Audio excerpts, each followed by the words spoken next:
আজকে কোচেস কমিটির মিটিং ছিল। এই যে বিবেকানন্দ অনূর্ধ্ব 20 যে টুর্নামেন্টটা আসছে সেটার ফাইনালি কোচ ঘোষণা করা হলো। একটু নামটা তুমি বিশদে বলে যাও। যেটা কোচ এখনো ঘোষণা করা হয়নি, মানে কাকে আপনারা বেছেছেন?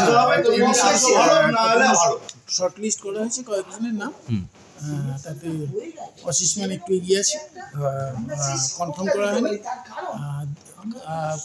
অ্যাসিস্ট্যান্ট কোচ বা গোলকিপার কোচ কোনটাও এখনো ঠিক হয়নি। এখন পরে আরেকদিন মিটিং হবে, সেদিন কোচের মানে যাকে আমরা শর্ট লিস্ট করেছি যে কোচদের, তাদের ডেকে এনে তাদের সাথে আলোচনা করে আমরা গোলকিপার কোচ বা অ্যাসিস্ট্যান্ট কোচ এটা ফাইনাল করবো। কারণ এখন টুর্নামেন্টে বেরিয়েছে, তার আগে আমরা কলকাতা বেসিক যে ট্রায়ালটা আছে সেইটা আমরা কমপ্লিট করতে চাই।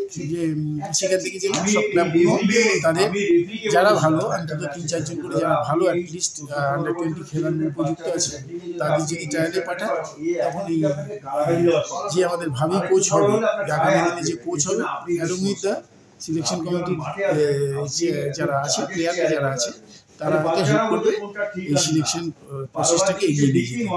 তারপর একটা শর্ট লিস্ট করে কোচের হাতে দেওয়া হবে। হয়তো কারা কারা আছে 29 মান্দা ছাড়া একটু নামগুলো কি বলা যাবে? মানে এই লিস্টে কাদের কাদের নাম রয়েছে? না, এই এখনো সেরকমভাবে ঠিক আলোচনা হয়নি।